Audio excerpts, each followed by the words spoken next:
Heureux de vous accueillir aujourd'hui pour ce nouveau webinaire qui a pour thématique le consentement aux soins sous mesure de protection. Donc, quelques petits rappels sur le fonctionnement. Donc, il se déroulera en deux parties.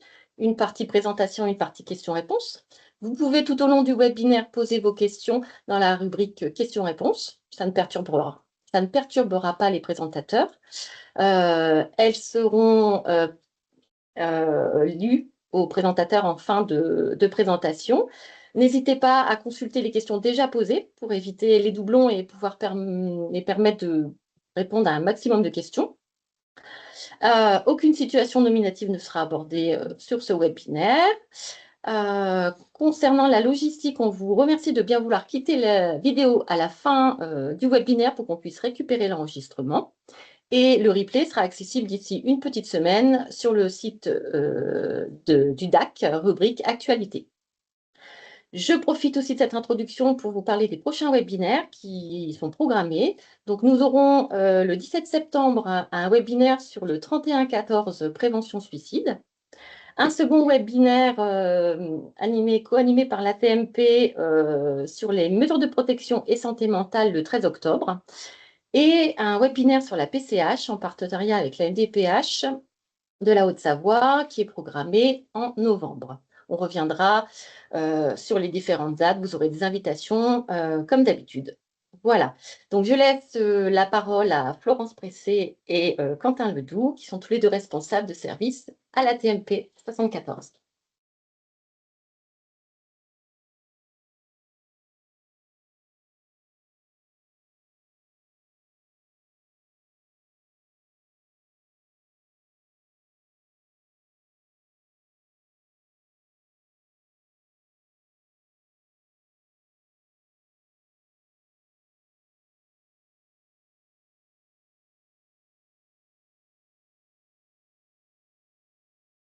Bonjour.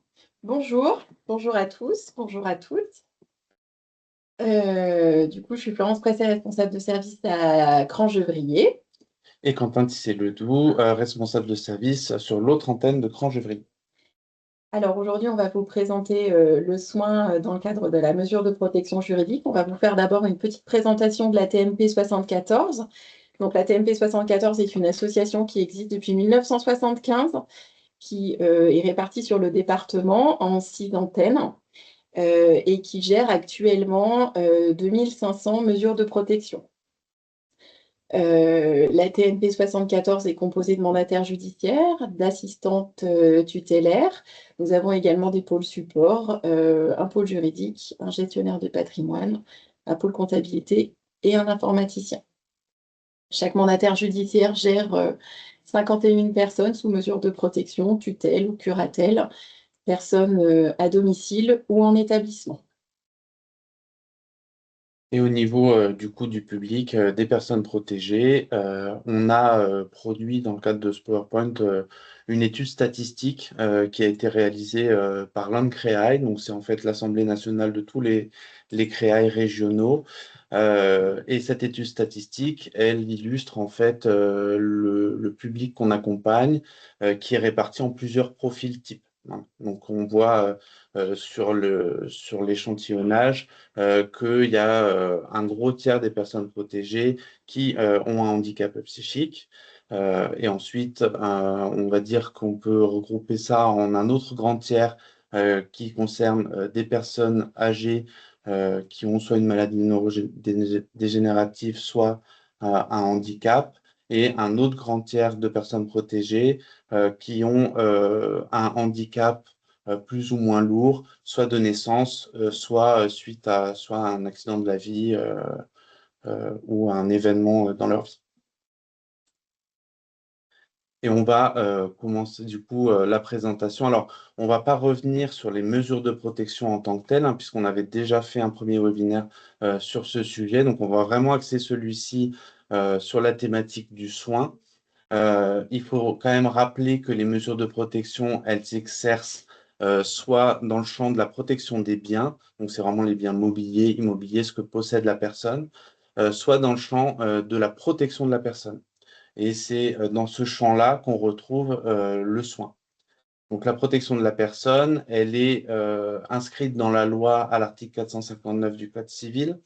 Ce qu'il faut retenir de cet article, hein, qui est un petit peu long, c'est que la personne protégée, le principe, c'est qu'elle prend seule les décisions qui sont relatives à sa personne. Alors, dans ces décisions relatives à la personne, on retrouve évidemment le soin, comme je l'ai dit, mais également d'autres droits extra-patrimoniaux, comme le droit à l'image, la liberté d'aller et venir, tous les droits et libertés qu'on retrouve dans la Charte des droits et libertés de la personne protégée. Le cas échéant, ces décisions relatives à la personne, elles peuvent être prises avec l'assistance de la personne chargée de la mesure de protection, c'est-à-dire le ou la mandataire judiciaire, dans le cadre, par exemple, de la curatelle, qui est une mesure d'assistance.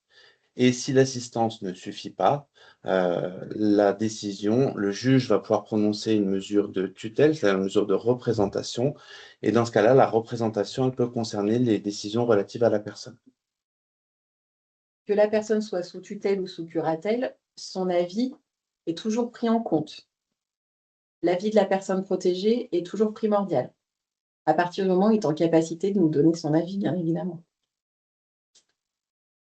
Et pour aller plus loin dans le consentement aux soins des personnes protégées, on va d'abord rappeler la définition qu'en fait l'Organisation mondiale de la santé, hein. La santé est un état complet de bien-être physique, mental et social et ne consiste pas seulement en une absence de maladie ou d'infirmité. C'est un état de bien-être dans lequel l'individu réalise ses propres capacités, peut faire face aux tensions ordinaires de la vie et est capable de contribuer à sa communauté. C'est une définition qu'on avait retrouvée dans un document de la DRED-SPACA sur la continuité de service et l'accompagnement des personnes protégées. Et pour parler du consentement en soins, on a illustré avec un document qui a été réalisé par le CREAI des Hauts-de-France et qui en fait est très schématique et très bien fait et qui permet de voir comment se positionner par rapport au consentement en soins quand la personne bénéficie d'une mesure de protection. Donc, en fait, ce qu'il faut considérer, c'est que ce n'est pas la mesure de protection qui va importer par rapport au consentement en soins, mais c'est la capacité à consentir de la personne. Donc, en fait, il n'y a pas d'échelonnement par rapport à la mesure de protection elle-même. C'est soit la personne protégée, elle est en capacité de consentir. Dans ce cas-là, elle va prendre seule la décision qui la concerne relative au consentement aux soins.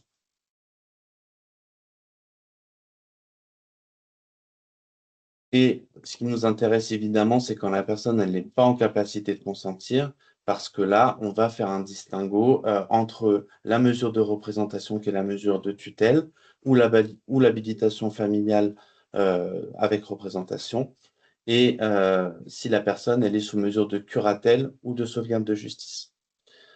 Quand la personne elle est sous mesure de curatelle ou de sauvegarde de justice et qu'elle n'est pas en capacité de consentir, on ne va pas pouvoir nous prendre de décision. Ce n'est que si la personne n'est pas en capacité de consentir et qu'elle bénéficie d'une mesure de représentation à la personne, donc une mesure de tutelle avec protection de la personne, que dans ce cas-là, on va prendre une décision, nous, c'est-à-dire le mandataire ou la mandataire judiciaire. Et cette décision, elle doit être prise en tenant compte de l'avis de la personne protégée. À savoir également, donc ça c'est vraiment, si on prend un petit peu la base légale, c'est vraiment le cœur, c'est l'article L 1111-4 du Code de la santé publique. Hein, on a vu que il y a à la fois le Code civil, mais il y a aussi le Code de la santé publique pour tout ce qui concerne le consentement aux soins. Et d'ailleurs, le Code civil, hein, dans son article 459-1, il explique bien que, en fait, pour tout ce qui concerne le consentement aux soins, c'est le Code de la santé publique qui s'applique en priorité. Donc, c'est vraiment cet article L 1111-4 qu'on va aller chercher. D'abord, dans un alinéa 4, où il est dit que aucun acte médical ni aucun traitement ne peut être pratiqué sans le consentement libre et éclairé de la personne. C'est important puisque là, on voit bien qu'il n'y a pas notion de la mesure de protection, hein. C'est vraiment la personne, quelle qu'elle soit, qui doit donner un consentement libre et éclairé par rapport à une décision dans le domaine de la santé.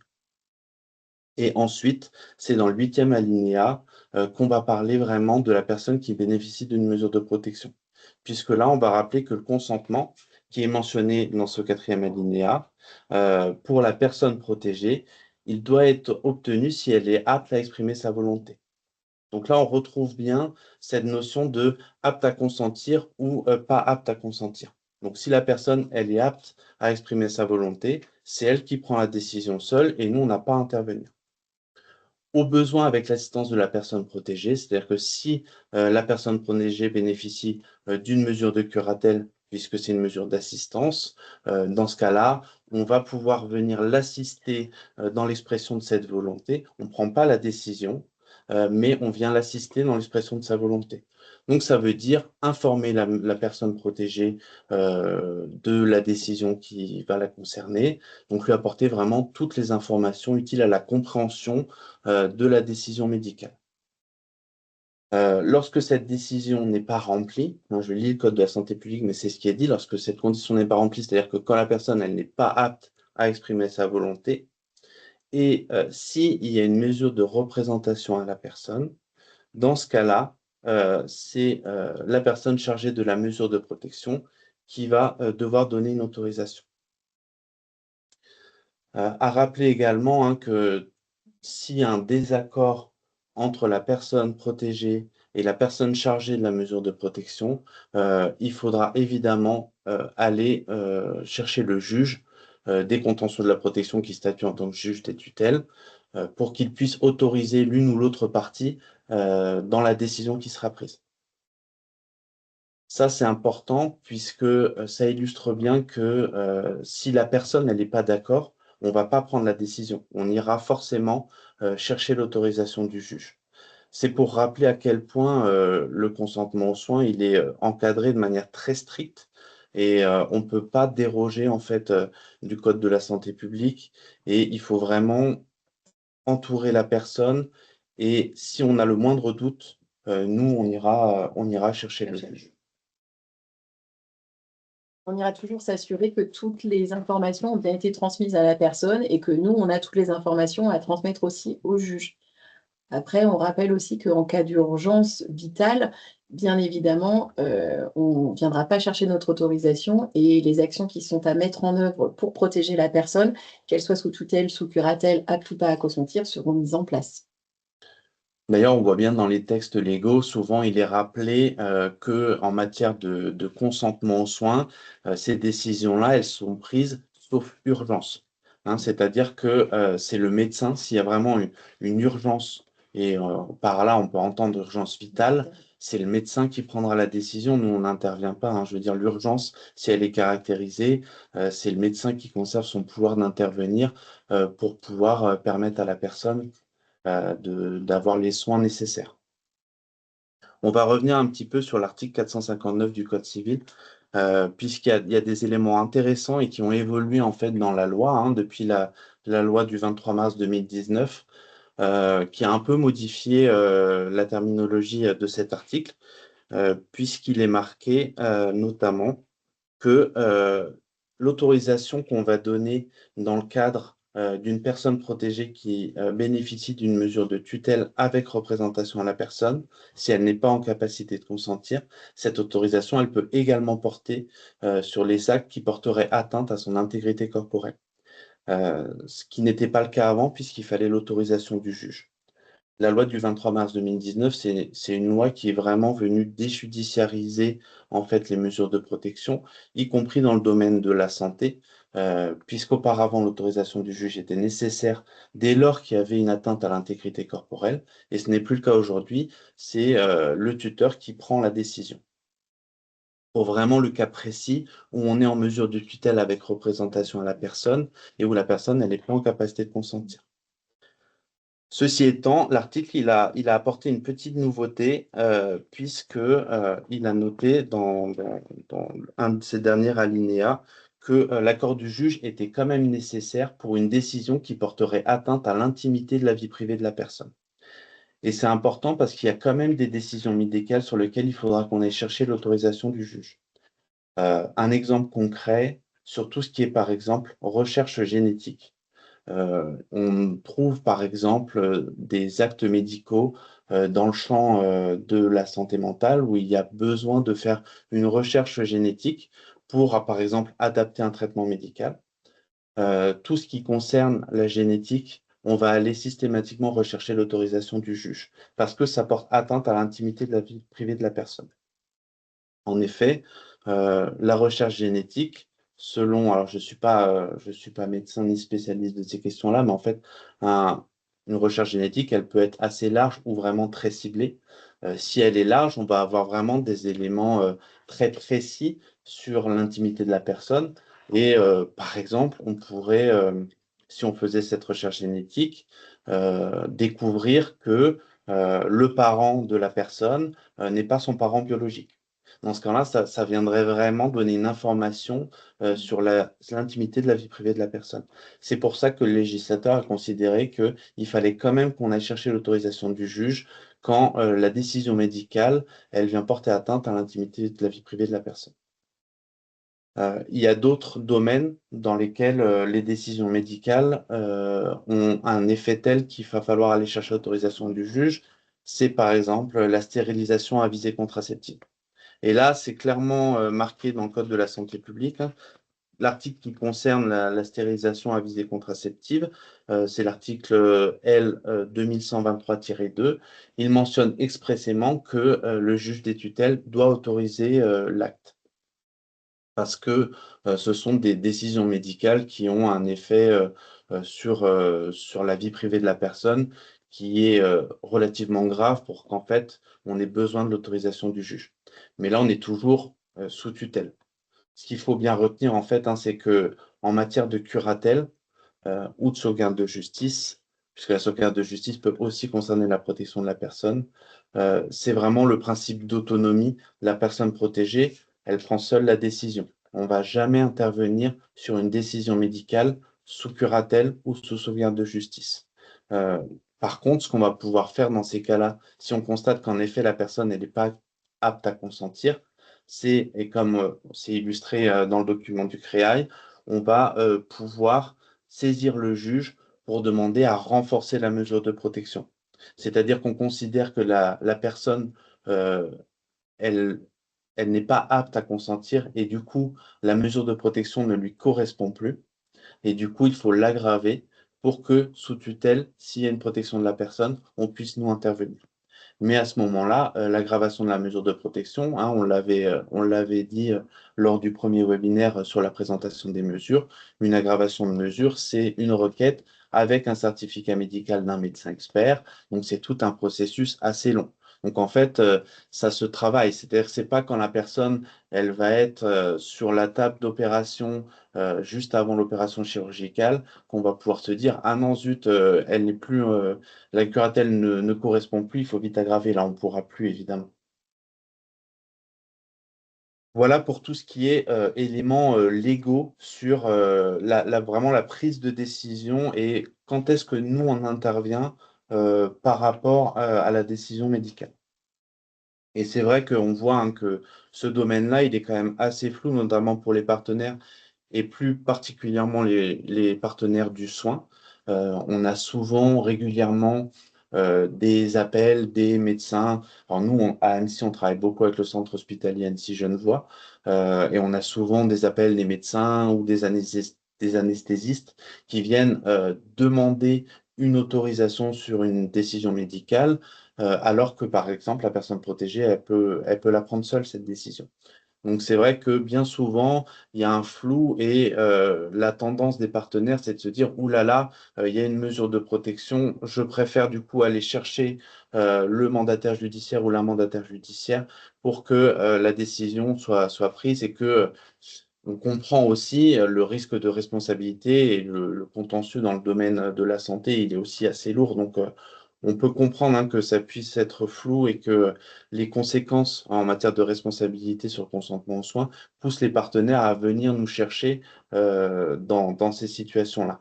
Mais pour autant, voilà, il est important d'essayer vraiment de comprendre que, en fait, nous, c'est dans un champ très précis et très réduit qu'on intervient pour donner un consentement aux soins.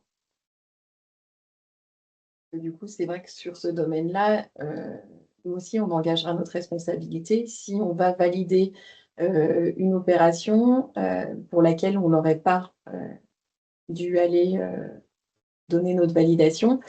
Euh, c'est pour ça que effectivement, on a toute une démarche avec des procédures qui sont mises en place avec les mandataires judiciaires pour obtenir les informations vraiment préalables à l'opération chirurgicale ou à l'acte médical qui est prévu et qui est absolument nécessaire pour que nous, on puisse savoir si le majeur protégé a obtenu toutes les informations, s'il est en capacité de consentir et jusqu'où on doit aller, autorisation du juge ou pas.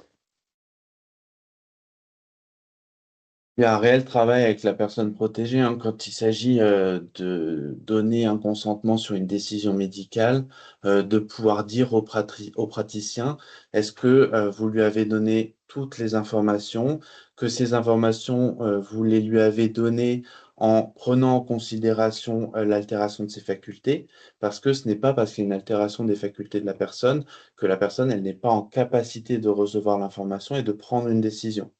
Et nous, en général, ce qu'on va regarder, par exemple, si on a une personne sous tutelle avec protection de la personne, on ne va pas de suite prendre la décision, même si on en a la possibilité, quand la personne n'est pas en capacité de consentir, mais c'est d'essayer de comprendre si on a bien cherché euh, à, euh, à comment dire, à conceptualiser que la personne n'était pas en capacité de consentir.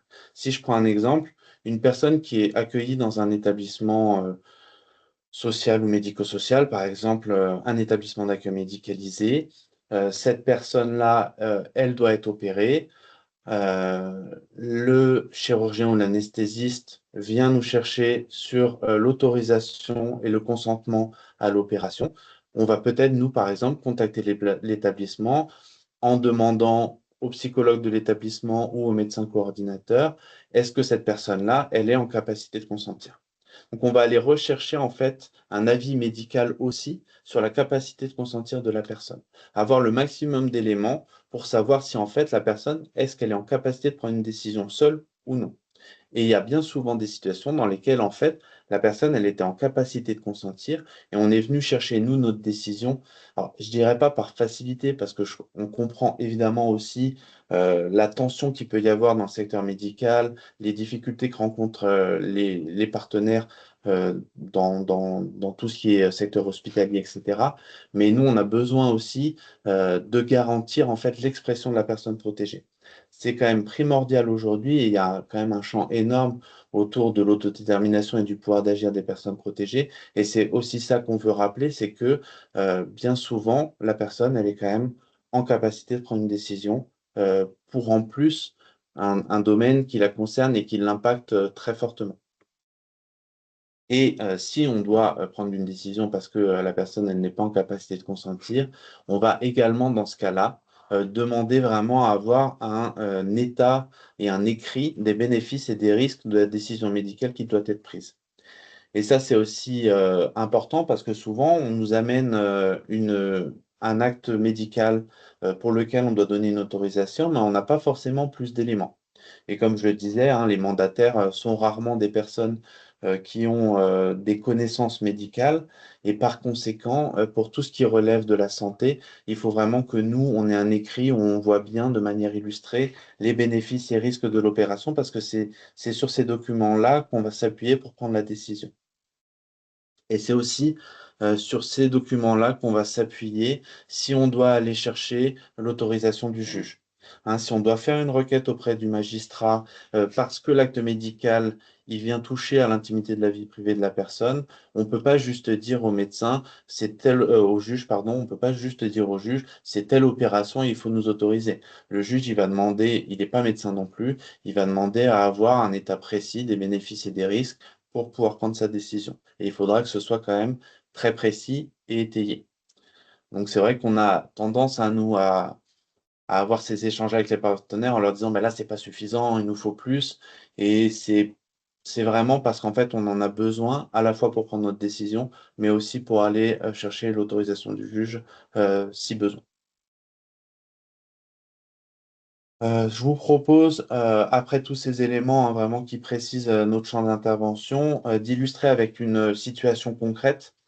Alors en fait, pour vous recontextualiser, on a quand même au sein de la TMP de Haute-Savoie et comme dans beaucoup d'associations tutélaires, des comités éthiques et de la pratique éthique pour guider nos prises de décision.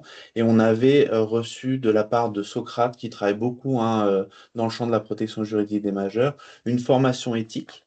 Et dans le cadre de cette formation éthique, en fait, les mandataires judiciaires faisaient remonter des situations concrètes sur lesquelles on appliquait un filtre éthique pour accompagner à la prise de décision. Donc, la situation concrète qui concerne le champ de la santé, c'est celle donc, qui s'affiche. C'est la juge qui est interpellée par un service de soins pour un monsieur qui a une cinquantaine d'années, qui est en situation d'invalidité et en mesure de curatelle renforcée et qui vit à domicile. Ce monsieur, il a décidé d'arrêter les dialyses dont il bénéficiait jusqu'alors et le service infirmier qui l'accompagne à domicile trouve inadmissible que la mandataire judiciaire n'oblige pas le monsieur à suivre ses dialyses. La juge interpelle du coup la TMP. Alors, elle ne le fait pas par écrit, hein, c'est plutôt, on imagine, un échange oral. La juge interpelle la TMP en insistant sur la nécessité de faire quelque chose. Pour autant, le monsieur, il a fait le choix de mourir, il le retient et l'argumente, et il n'a pas de famille ni d'amis. Qu'est-ce qu'on fait dans ce cas-là? La première proposition, c'est que la mandataire appelle les pompiers pour que la personne soit hospitalisée, sans concertation avec la personne protégée. Donc, on imagine là une mandataire hein, qui appelle les pompiers et qui tente de faire une hospitalisation. La deuxième possibilité, c'est que la mandataire appelle le SAMU pour que le médecin coordinateur du SAMU estime la volonté de la personne d'être ou non hospitalisée. Et enfin, la dernière possibilité, c'est que la mandataire laisse la situation en l'état, sachant qu'elle a préalablement discuté avec la personne de son choix d'arrêter les soins. Donc, on voit bien qu'il y a différents positionnements qui peuvent avoir lieu sur cette situation. Et en fait, bon, alors, il n'y a pas de réponse parfaite, mais il y a plutôt un filtre éthique à appliquer pour savoir qu'est-ce qui est acceptable ou qu'est-ce qui vraiment est inacceptable de faire. Est-ce que vraiment il y a une situation, une prise de décision qui est mieux que l'autre? Sur la première proposition, que la mandataire appelle les pompiers pour que la personne soit hospitalisée, alors qu'elle-même, qu'elle n'a pas concerté la personne et qu'elle ne l'a pas informée de cette possibilité, on voit bien que c'est du coup inacceptable. Hein, puisqu'en fait, cette décision, elle exclut complètement la personne protégée, alors même que c'est dit hein, dans le rappel des faits, la personne, elle est en curatelle renforcée, donc c'est une mesure d'assistance. Normalement, elle peut librement prendre la décision qui la concerne en matière de soins. Là, la mandataire, elle décide d'appeler sans la concerter les pompiers pour qu'elle soit hospitalisée. Donc, en effet, ce n'est pas acceptable.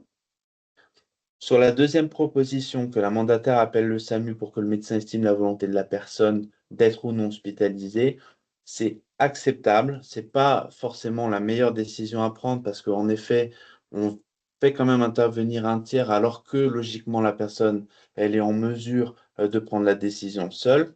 Mais c'est dans l'idée que le médecin puisse évaluer comment la personne elle est en capacité d'exprimer sa volonté.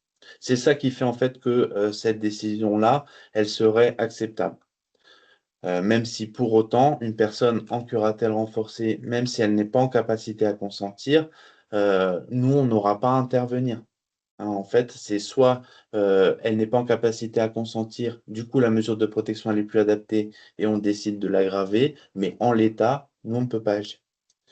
Et en fait, la dernière proposition de laisser la situation en l'état, sachant qu'on a déjà abordé cette notion-là avec la personne et qu'elle a quand même décidé d'arrêter les soins, c'est celle qui est souhaitable, même si en effet l'issue, c'est la volonté de mourir de la personne protégée, mais c'est une décision qu'elle a prise. On a discuté avec elle, donc en fait, on l'a informée, on a pu lui apporter des informations sur les risques encourus, sur ce que ça allait pouvoir créer, etc. Il n'y a pas de famille ni d'amis, c'est-à-dire qu'il n'y a pas d'entourage, il n'y a pas forcément non plus de personnes de confiance. Hein, c'est important aussi de rappeler ces dispositifs-là qui existent, de personnes de confiance, ou la famille qui pourrait être sollicitée pour donner un avis par rapport à sa connaissance de la personne. On peut imaginer non plus qu'il n'y a pas de directive anticipée qui aurait été réalisée par la personne, alors même qu'elle est en curatelle renforcée et qu'elle pouvait potentiellement le faire. Mais voilà, ce qu'on connaît de la situation, vu qu'elle n'a pas de famille ni d'amis, et que cette décision, elle est stable dans le temps, hein, on n'est pas sur une personne qui changerait d'avis au fil du temps, qui un jour ce serait j'ai décidé de mourir, et un autre jour ce serait ben non, en fait, j'ai vraiment envie de pouvoir continuer à bénéficier des soins. Là, on n'a pas de changement de positionnement, la personne, elle semble être sûre de sa décision et c'est stable dans le temps. Donc, pour le coup, on laisse en l'état et on peut comprendre évidemment que le SIAD, il trouve cette décision-là difficile à porter et que ça les heurte en fait dans leur accompagnement de cette personne-là et ça s'entend complètement et c'est normal. Mais pour autant, bah, on peut pas venir prendre de décision à la place de cette personne-là dans cette situation précise. Euh, Après, voilà, nous, au maximum, on essaye d'avoir en effet des comités éthiques, hein. On se réunit dans ces cas-là pour prendre une décision en collégialité. On peut aussi prendre un temps avec les partenaires pour pouvoir discuter autour de la table, poser les choses, essayer d'avoir un échange qui puisse permettre bah, en fait, d'évacuer aussi les non-dits, ce qui pèse sur voilà, on imagine hein, des personnes infirmiers, infirmières qui viennent tous les jours au domicile de la personne, qui la connaissent bien et qui sont heurtées par une décision de mourir, ce qui vient aussi parler hein, de l'attachement dans le cadre de leur accompagnement. Mais pour autant, voilà, c'est vraiment le cadre d'intervention de chacun et de chacune qui se joue là. Mais on peut prendre le temps, nous aussi, avec les partenaires, d'en échanger pour déjà décharger de quelque chose qui est quand même lourd à porter. C'est à ça que servent aussi les réunions pluridisciplinaires. Et aussi voilà, de pouvoir motiver la décision que nous on prend, ou du coup l'absence de décision dans cette situation. Mais c'est important, et c'est l'objet aujourd'hui de ce webinaire aussi, hein, d'expliquer comment en fait le processus de décision il est enclenché. Dans le cadre de nos comités éthiques, notre directrice est en lien actuellement avec un médecin pour qu'il puisse participer sur certains comités éthiques qui vont se mettre en place pour des décisions médicales, pour qu'un médecin vienne nous amener aussi un éclairage médical et qui soit en dehors de la situation du majeur quand on va avoir des questions à se poser assez particulières comme celles qu'on a pu avoir en l'occurrence. Après, on entend que ce qui a été dégagé comme situation souhaitable puisse être choquante pour certains de laisser la personne, mais le choix de la personne était celui-ci, et malgré la mesure de protection. Et c'est vrai que pour tout ce qui relève des décisions médicales de type opération chirurgicale, par exemple, quand il s'agit d'une mesure de tutelle avec représentation à la personne ou potentiellement la personne elle n'est pas en capacité de consentir, l'idéal, c'est quand même d'anticiper au mieux. On sait, hein, voilà, les difficultés sur le terrain des professionnels du soin, mais d'anticiper au mieux, de nous mettre dans la boucle pour qu'on puisse vraiment en amont travailler sur est-ce que vraiment la personne elle est inapte à consentir. Et si nous on doit prendre une décision, qu'on puisse le plus en amont possible avoir les éléments qui nous permettront de pouvoir prendre cette décision, voire le cas échéant d'aller solliciter le magistrat. Voilà, c'était un rappel peut-être essentiel aussi sur la nécessité voilà, de nous mettre le plus tôt possible dans les échanges, sachant que en mesure de tutelle avec représentation à la personne, le dossier médical peut tout à fait nous être partagé, hein, ça c'est aussi dans le code de la santé publique. Tout ce qui est de l'ordre des informations médicales, dès lors qu'il s'agit d'une mesure de tutelle avec représentation à la personne, nous on peut être destinataire des informations médicales. Par contre, sous curatelle, sous mesure de curatelle, c'est si la personne protégée y consent expressément qu'on peut être destinataire des informations médicales. Donc, c'est dans le même champ, en fait, hein, que la personne sous curatelle avec une mesure d'assistance, elle prend seule les décisions. Elle peut aussi décider que la personne qui l'accompagne dans cette mesure de protection reçoive les informations médicales, peut-être pour l'assister dans la prise de décision, mais dans ce cas-là, il faut qu'elle donne son consentement. c'est bon pour nous si jamais si on peut passer aux questions. Ok, il y a quelques questions. Donc, la première, c'est est-ce qu'on pourra diffuser le support? Ah, oui, Moi, je vois pas Oui. de. Ok. Là, juste, voilà, alors bien rappeler quand même hein, que pour le coup, il y a quand même des documents qu'on n'a pas créés nous, hein, qui ont été créés par le Créa IDEO de France. Donc, bien rappeler quand même que voilà, j'ai mis en bas hein, par qui ça avait été créé. Mais voilà, on s'est appuyé sur ces documents-là. C'est pas nous qui les avons créés. Bien rappeler que voilà, c'est le Créa IDEO de France. On les remercie d'ailleurs pour tout le travail de veille documentaire et de création de ces outils-là qui sont nécessaires. On le remettra dans le mail Ouais. de diffusion. Ok. Donc, plusieurs questions auxquelles vous avez plus ou moins déjà amené une réponse. Donc, qui juge de l'aptitude de la personne à exprimer sa volonté, notamment dans les troubles psychiques? Une question qui sera peut-être importante pour le deuxième webinaire Exactement. sur la santé mentale. Comme je l'ai dit, après, nous, en fait, quand on va vraiment être face à une personne qui doit exprimer sa volonté, alors, déjà rappeler que voilà, si la personne elle est en curatelle renforcée, c'est elle qui prend la décision sur la capacité à exprimer sa volonté. Bah, si on doit aggraver la mesure, ce sera un médecin expert. Après, ce sera toujours médical. ce sera toujours médical. Ce sera toujours médical. Si nous, on a le moindre doute sur la capacité de la personne à être apte à consentir ou pas aux soins, on se retournera toujours vers un médecin expert qui nous dit si la personne est en capacité. Et déjà, ne serait-ce que le médecin qui va recevoir la personne va être aussi en capacité de nous dire si elle a compris ou pas.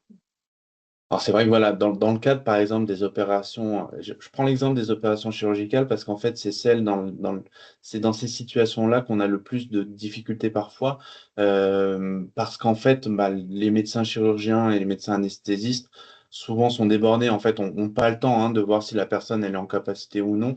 C'est pour ça que dans ces cas-là, on va aller chercher soit auprès du médecin traitant de la personne, soit auprès peut-être d'un psychologue d'un établissement, d'un médecin coordinateur, mais en tout cas voilà, de quelqu'un qui vient du soin et qui est en capacité d'évaluer en fait la capacité de la personne à exprimer sa volonté.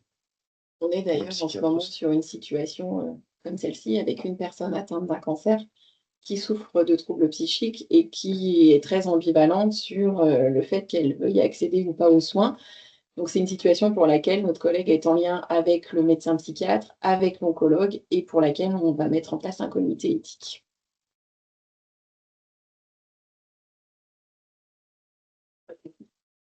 Quels sont les délais habituels de retour du juge saisi pour le consentement aux soins? Alors, le juge, il a 3 mois pour nous rendre une réponse dans le cadre d'une requête. Ça, c'est son délai. Après, nous, on peut insister sur l'urgence de réponse. Généralement, quand le juge, on lui exprime l'urgence, quand on lui explique la situation, on a nos petits biais pour passer un petit peu plus vite, mais le juge a de toute façon 3 mois. C'est pour ça qu'on insiste sur les opérations qui sont programmées, parfois, de bien nous mettre en amont dans la boucle. On puisse saisir, si on a à saisir le juge, qu'on ait suffisamment de temps, parce qu'il nous faut déjà tout le travail aussi en amont avec du coup notre procédure, les recherches d'informations, pour savoir si on va aller requêter ou pas. Sachant également hein, que la situation des tribunaux et notamment des juges des tutelles est quand même très complexe et ils sont en surcharge également plus.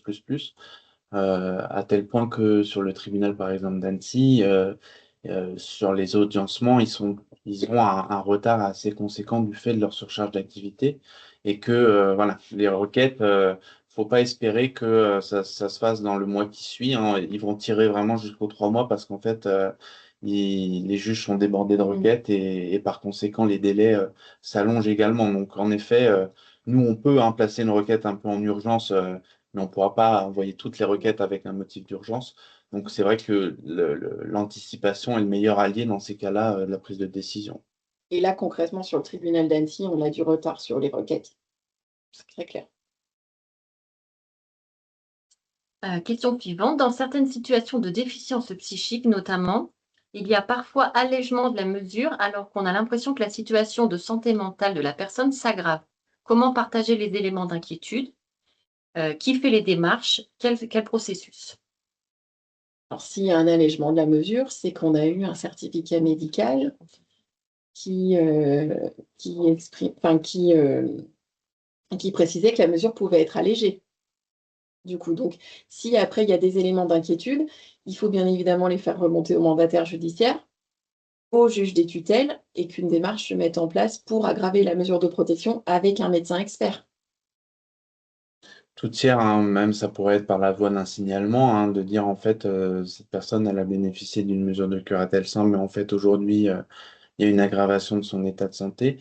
Par contre, pour réaggraver une mesure de protection qui aurait été allégée, il faudra un certificat médical d'un médecin expert. Donc après, voilà, nous, il faut qu'on soit informé. Par contre, c'est que ça reste un processus quand même assez long. Maintenant, en général, hein, Non, non, vas-y.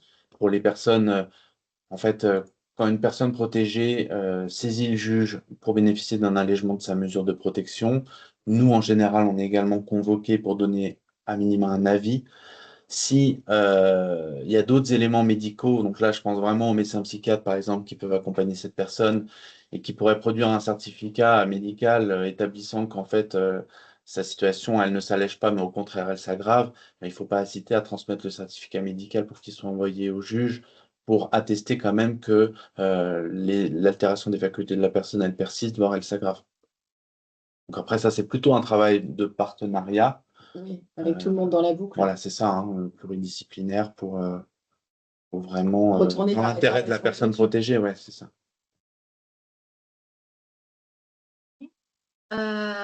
Parfois, on a le sentiment d'être dans une situation éthique différente de point de vue des acteurs, limite de compréhension de la personne. Et avez-vous une instance pour en parler? Est-il possible de la solliciter?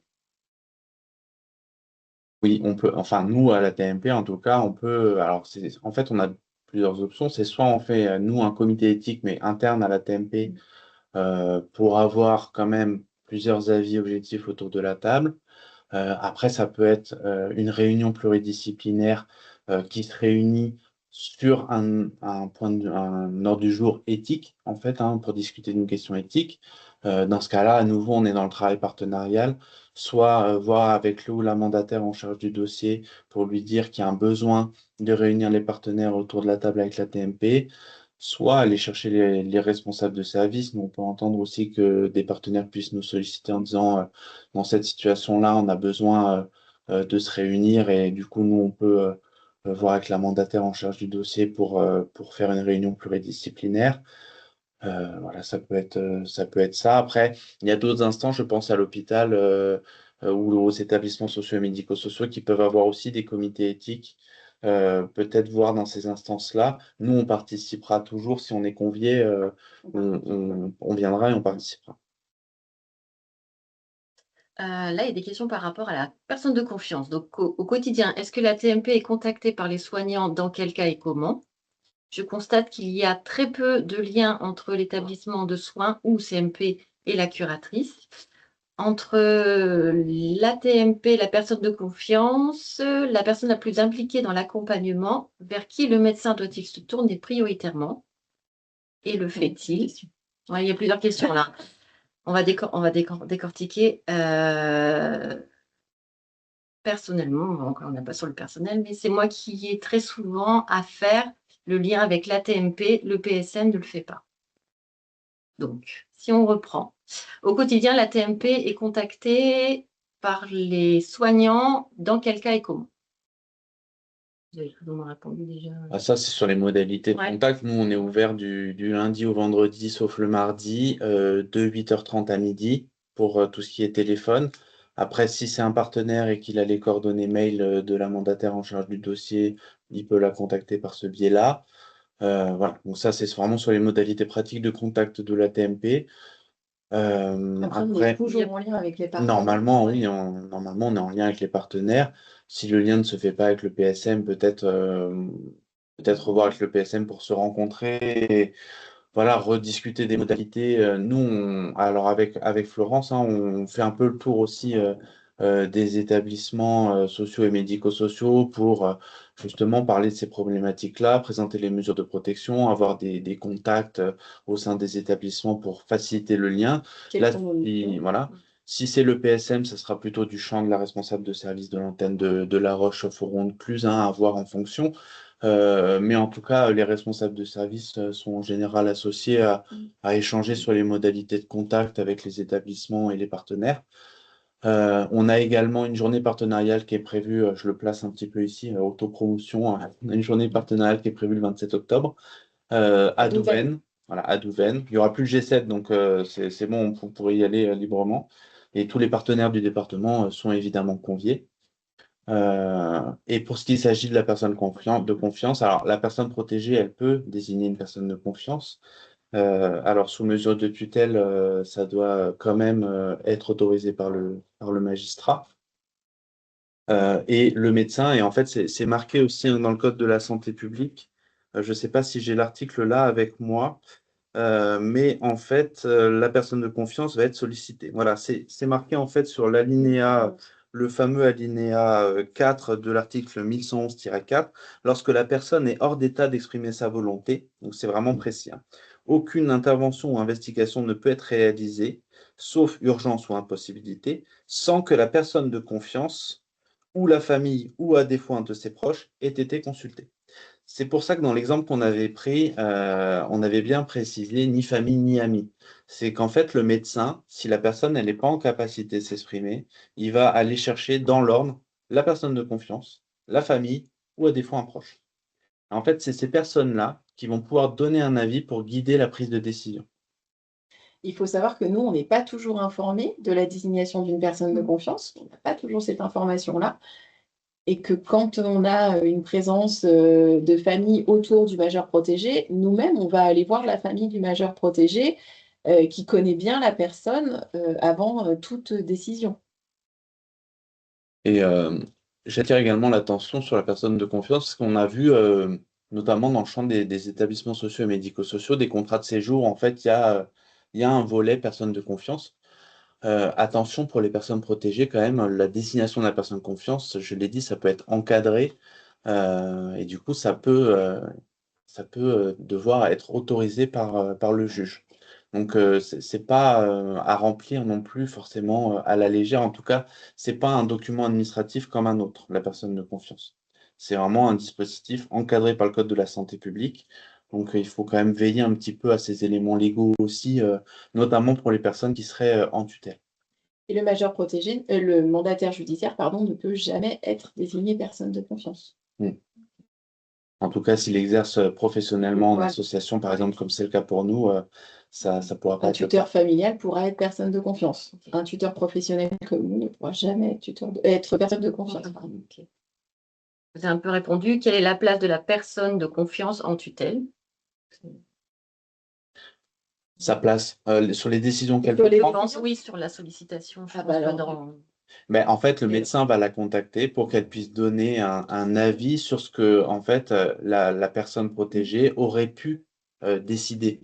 En fait, la personne de confiance, elle se fait le relais de la personne parce qu'elle n'est pas en capacité de s'exprimer. Donc c'est pour ça qu'en général, la personne de confiance, elle est de confiance parce qu'elle doit pouvoir connaître la personne et dire, mais en fait, si elle avait été en capacité de s'exprimer, elle aurait pris cette décision-là. elle a vraiment toute sa place. Parce elle a aussi certainement, si elle est personne de confiance, tout l'historique de la personne. Exactement.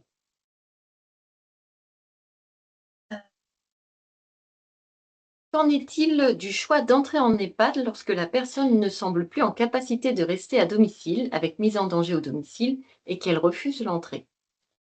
Alors là, c'est pareil. Là, c'était le choix du lieu de vie. Choix du lieu de vie. Même la personne sous tutelle, si elle ne veut pas rentrer en maison de retraite, nous ne pourrons pas lui imposer une entrée en maison de retraite. Bien évidemment, s'il y a une mise en danger avec un certificat médical d'un médecin expert, il va bien préciser que le maintien à domicile n'est plus possible, avec aussi des rapports certainement de services d'aide à domicile ou de services infirmiers pour venir conforter. On pourra saisir le juge des tutelles qui va nous autoriser à placer la personne, à déposer des dossiers d'EHPAD et à placer la personne, mais on pourra le faire qu'après autorisation du juge et avec l'envoi de tous ces éléments. Même si la personne est sous tutelle, hein. Le choix du lieu de vie, hein, comme le consentement aux soins, c'est très très encadré. C'est un des droits les plus encadrés par rapport à nos missions. Et c'est vraiment ni assistance ni représentation dans le choix du lieu de vie. C'est la personne seule qui prend la décision. Ce qui conduit d'ailleurs hein, voilà, des difficultés sur le terrain pour les professionnels qui accompagnent, puisque une personne qui veut pas entrer en EHPAD, mais qui en effet n'est pas en capacité de prendre cette décision, pour qui on fait intervenir un médecin, on va chercher l'accord du juge, le juge nous dit, bah, en fait, oui, j'ai statué et vous pouvez prendre seul la décision, mais ça veut dire que nous, on va devoir placer un peu de force la personne. Donc, c'est vraiment dans des cas précis et surproduction quand même d'éléments très concrets, très factuels et d'une décision notamment médicale. Alors, nouvelle question. Est-ce que vous demandez le score ASA, pour évaluer les bénéfices et risques d'une intervention? Là, j'avoue que Alors, score ASA, système de classification de l'état physique ASA, a été développé par une société américaine des anesthésistes. Non. ça, pour le coup, non. En fait, dans les bénéfices risques d'une opération, alors dans les bénéfices, bah, c'est tout ce que ça va apporter à la personne. Si je prends un exemple concret, on va dire une personne protégée qui doit avoir une opération pour avoir un changement, une prothèse de hanche, par exemple. Voilà. Eh ben, les bénéfices, ça va être en effet de pouvoir remarcher ou de pouvoir retrouver une forme de mobilité. Et les risques, ça va être souvent les risques liés bah, à l'anesthésie, je pense, générale.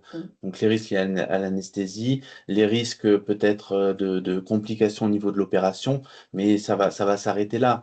En fait, le médecin, il va vraiment rester assez factuel et on va avoir cet état-là, mais c'est pas selon une grille comme celle qui semble être des scores ASA que je connais pas. Mais non, il y a pas vraiment de grille. C'est le médecin qui en fait fait manuscritement un document avec voilà, une catégorie bénéfice, une catégorie risque, et il écrit en fait ce qu'il lui estime être soit un bénéfice, soit un risque.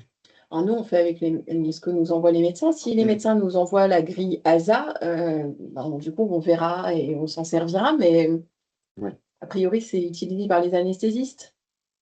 C'est créé par des anesthésistes. Ouais. À date, on n'a jamais reçu de document de la sorte, mais enfin, si on le devait en recevoir, en effet, si c'est l'anesthésiste qui l'a produit, on en tiendrait compte. Est-il possible, dans le cas d'une personne sous tutelle, d'être destinataire d'informations médicales sans l'autorisation préalable du juge? Dans mon cas, le médecin refuse de me... Bon, ça, c'est personnel. Ben, si on a la représentation à la personne, on peut avoir accès au dossier médical, oui. Et la personne elle-même, elle doit toujours être destinataire des informations médicales qui la concernent. Ça, le Code de la santé publique, il est très clair là-dessus. La personne, elle reçoit toujours les informations qui la concernent. La première destinataire des informations médicales, c'est la personne elle-même. Ça, sans dérogation possible. Pour éclairer un majeur protégé sur un examen ou une opération, faut-il obligatoirement lui annoncer le diagnostic? Parfois non dit, souvent sur demande de la famille, tuteur à la personne ou pas. Ah bah alors le tuteur à la personne, c'est la famille qui serait tuteur à la personne, c'est ça? Du coup, dans la question? Donc souvent c'est la famille qui demande à ce qu'elle soit pas informée, qu'elle soit tuteur à la personne ou pas, Ah, la famille. parce que si la famille est tuteur à la personne, ben après, j'ai envie de dire, c'est plutôt la famille qui va gérer tout ce qui va être le volet médical. Donc après, s'ils ne veulent pas annoncer le diagnostic à la personne, enfin ça, ils vont le gérer eux, dans quelle mesure à la personne. Encore une fois, la personne doit recevoir les informations. Qui la concerne. Faut être transparent avec ça. De toute façon, le Code de la santé publique le dit, c'est le premier alinéa du fameux article 1111-4. Toute personne prend avec le professionnel de santé, compte tenu des informations et des préconisations qu'il lui fournit, les décisions concernant sa santé. Mais du coup, la personne, elle reçoit les informations. C'est elle qui les reçoit. Et une précision également, ça nous arrive, nous, d'être désignés, par exemple, tuteur au bien, et c'est la famille qui est désignée tuteur à la personne. Nous, si on n'a pas la représentation à la personne, on ne peut pas recevoir les informations. Donc, en effet, là, si c'est la famille qui a la représentation à la personne, c'est la famille qui reçoit les informations. Par contre, la famille, elle reste quand même assujettie aux mêmes articles de loi que nous et elle doit respecter et le code civil et le code de la santé publique, même sous tutelle familiale, hein, en fait. Hein. Et s'il y a un défaut, alors voilà, c'est un acte de maltraitance après, hein, du coup, hein, de ne pas communiquer des informations à la personne protégée. La réforme de 2024 sur la maltraitance, c'est très clair là-dessus. Ne pas communiquer à la personne des informations qu'elle doit pourtant recevoir. On est sur de la maltraitance au sens de l'article, hein. Attention, c'est pas de la maltraitance au sens on met la personne en danger, mais c'est vraiment comment la maltraitance elle a été définie pour justement venir illustrer qu'une personne protégée, elle a des droits et des libertés, elle doit être informée, elle peut être autodéterminée et elle a un pouvoir d'agir et par conséquent, lui refuser ça, c'est considéré au sens de l'article comme de la maltraitance. Mais si on est en charge de la mesure de protection à la personne, avec la représentation à la personne, nous, on donnera les informations au majeur protégé. Et nous, de la même manière, hein, je veux dire, nous, si on ne donne pas les informations, on est en responsabilité. Enfin, je veux dire, on a, nous, le devoir quand même d'informer la personne protégée, qu'elle soit sous tutelle, en tutelle ou non. Une question par rapport à la situation que vous avez présentée, par rapport au choix du respect de la volonté de la personne. Il y a une réaction sur les situations de suicide. Donc, comment est-ce que on peut intervenir dans ce cas de figure de passage à l'acte imminent? La majeure protégée qui Ouais. nous appelle Ouais. avec Oui. menace de suicide. C'est ça. Bah, si Est-ce nous que a... vous laissez faire? Est-ce que vous appelez les Ah bah secours? non. Est-ce que- Voilà. Non, c'est différent quand même. Oui. Enfin, là, c'est autre chose. Quand on est dans une situation comme celle-ci, nous, on appelle les secours. Enfin, on y va, on appelle les secours.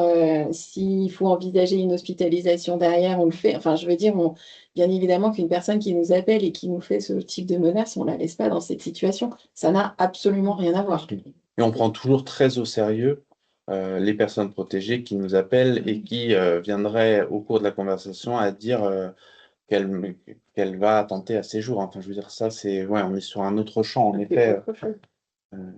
et on le prend au sérieux et on avertira, en effet, les secours. On appelle les secours, on se déplace. Enfin, ça nous est arrivé, on se déplace. Oui, Hein. on réagit très Ah vite. oui, oui. Et toute personne qui a connaissance, hein, je veux dire, après, je veux dire, la personne qui aurait connaissance de cette intention-là, il faut qu'elle prévienne immédiatement Les secours. hein, en fait. Hein, voilà. C'est pas forcément que nous. Hein, je veux dire, si vous avez connaissance de ça, il faut prévenir les secours. Par exemple, ça ne sert pas. Il faut pas venir nous informer du risque, mais il faut directement contacter Que ce soit les un secours. voisin, un intervenant à Ouais. domicile, enfin, je veux dire, tout le monde est concerné. Mm. Une personne qui appelle au secours et qui menace de suicider, du coup, il faut absolument qu'elle prévienne les secours, bien évidemment. Ça fait écho au webinaire qui sera organisé par le DAC en septembre. Tout Je à fais de la fait. promotion pour le DAC 74 aussi. Quelle équipe. Quand la personne est dans le déni de sa pathologie, bipolarité, qui s'est enfuie de l'hôpital psychiatrique sans que l'hôpital ait fait le signalement, l'hospitalisation d'office étant faite sous ordre de la préfecture, la personne n'étant pas sous curatelle et actuellement en danger vital, peut-on demander la protection judiciaire médicale lors de son retour en France? Elle s'est enfuie à l'étranger. Ouf. Alors là, il y a plein. beaucoup C'est une d'éléments, là. situation bien complexe. Pour le coup, ça mériterait vraiment de se poser Ouais. dessus. En tout cas, voilà, si elle est partie à l'étranger, la personne, bah, pour le coup, il faudrait contacter les autorités sur place. Hein. Je veux Bah, dire, bien nous, sûr. on est plus compétents là. Enfin, si elle a franchi, c'est se mettre en lien. Alors, en effet, si elle est en tutelle, nous, on avertira les autorités consulaires sur place pour dire attention. Eh ben, il y a un risque, et puis cette personne-là, elle est en mesure de tutelle, donc du coup, si elle est en mesure de curatelle, plus compliqué parce qu'en fait, elle peut prendre des décisions seule. Et si elle revient sur le territoire français et qu'elle représente un risque pour elle-même ou pour les autres, on pourra envisager une hospitalisation sous contrainte. Si nous, on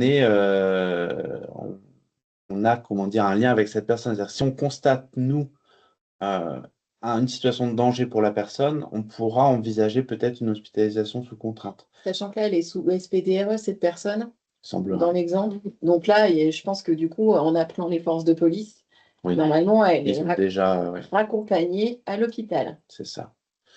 Mais après, voilà, en fait, ça va dépendre aussi de qui constate les faits. Parce que bien souvent aussi, on vient nous chercher en nous disant, bah, il y a telle personne, elle est en train de décompenser, elle agresse ses voisins ou pour X raisons. Mais en fait, du coup, c'est à ce tiers-là de faire le signalement.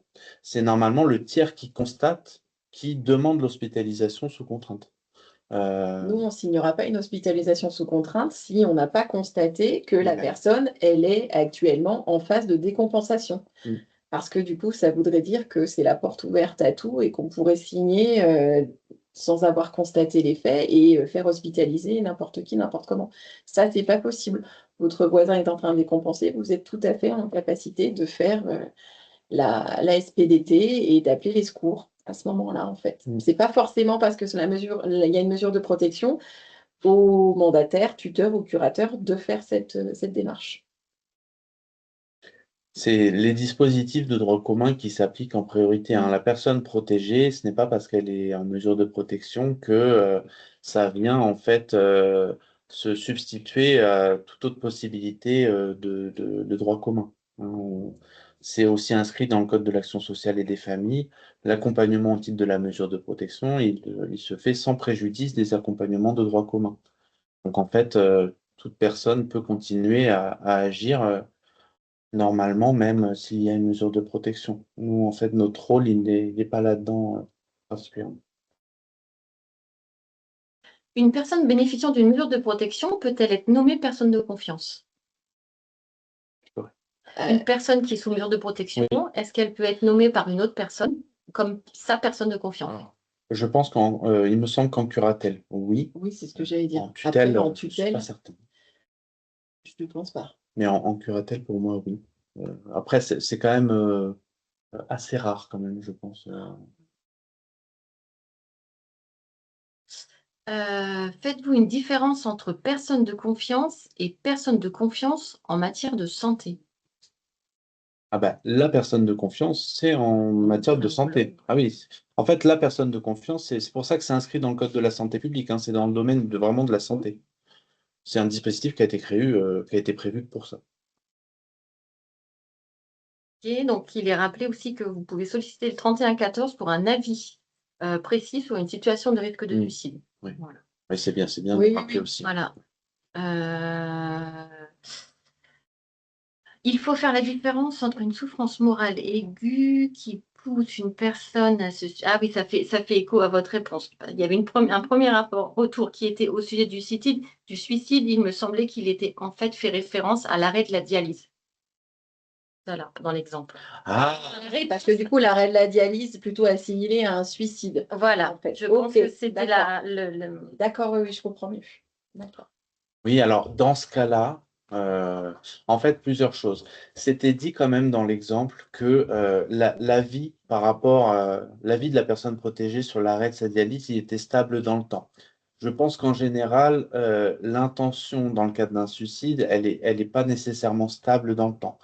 Après, c'est ce que je disais, hein, dans ce cas-là, on peut aussi s'entourer des avis médicaux des personnes, des professionnels qui interviennent autour de la personne protégée. C'est un psychologue, un psychiatre, un médecin traitant qui sont en capacité de pouvoir dire si, en fait, là, on est sur une décision qui concerne les soins ou si c'est plutôt de l'intention du suicide. Mais voilà, c'est pour ça que je pense dans l'exemple, il était quand même indiqué que c'était stable dans le temps et que c'était pas une décision euh, à un instant T et qui n'avait pas ensuite évolué. Aujourd'hui, on a des questions qui remontent à nous, par exemple, avec des personnes qui souhaitent justement bénéficier du suicide assisté. Donc, on se retrouve dans ce type de situation avec des gens qui ont des maladies incurables, lourdes, et qui souhaitent accéder au suicide assisté. Donc, du coup, ça me fait un peu écho par rapport à cette question où on peut accompagner les gens en fonction de leur capacité, bien évidemment, à consentir. Et si on a un doute, et on le rappelle, hein, si on a un doute, on va chercher le juge. Toujours. En fait. Voilà, donc si en effet la décision, on n'est pas d'accord avec les décisions, la décision nous heurte, on a besoin quand même, parce qu'on n'est pas à l'aise avec la décision de la personne protégée, on ira chercher le juge. Et le juge, si les éléments qu'on apporte ne sont pas nécessaires, il peut aussi désigner un expert qui viendra chercher d'autres éléments et poser plus de questions pour qu'on puisse se positionner derrière. On a fait le tour des questions. Il n'y en a pas d'autres. Il y a une personne qui souhaite que vous répétiez vos identités et vos fonctions. Ah, Voilà, ok. pour bien vous identifier. Et puis, je pense que Il y avait une question de Michel aussi par rapport à l'exemple qui a été donné. Est-ce qu'il y avait un médecin traitant et quel aurait pu être son rôle par rapport au Dans tour? la situation de la personne qui souhaite arrêter ses dialyses. Bah, en général, de toute façon, le médecin traitant, alors là, la personne, elle est en curatelle. Donc, en fait, si elle est pas, si la personne, elle n'est pas d'accord pour que nous on soit informés, on ne sera pas informé. Et du coup, la personne, elle gérera seule avec son médecin traitant parce qu'elle est en curatelle renforcée. Si elle avait été en tutelle, peut-être que le médecin traitant aurait pu nous contacter et si on avait la représentation de la personne. Et en tout cas, là, le rôle du médecin traitant, bah, c'est un rôle aussi d'information. De toute façon, le médecin traitant ne pourra pas prendre de décision à la place de la personne. Il pourra lui rappeler en fait les bénéfices et risques de l'interruption du traitement. C'est-à-dire de dire, mais en fait, si vous arrêtez votre dialyse, en effet, il y a un risque de mourir. Et par contre, si vous maintenez, bah, le bénéfice, c'est que vous restiez en vie et que du coup, ça soit curable et que vous récupériez votre santé. Maintenant, voilà, je pense que le rôle du médecin traitant, il s'arrête là également. Peut-être que le médecin traitant peut aussi réunir un comité éthique. Je ne sais pas comment ils fonctionnent et s'ils ont ce type d'instance-là. Maintenant, je pense que c'est aussi possible. Voilà. Pour moi, c'est là ça s'arrête là. Après, il faut bien savoir que les majeurs protégés ne nous disent pas toujours tout. On n'a pas toujours toutes les informations. Mm. Donc, pour nous, c'est compliqué. Parfois, on n'est pas là parce qu'on ne sait pas, parce qu'on n'a pas l'information d'intervenant, parce que le majeur ne veut pas nous donner certaines informations. Donc, c'est pas toujours simple pour nous non plus. Et sur nos identités et fonctions, alors vous pouvez les retrouver sur la fiche du webinaire pour le coup. Sinon, Quentin Tissé-Ledouche, je suis responsable de service à l'antenne de Crangevrier-Est.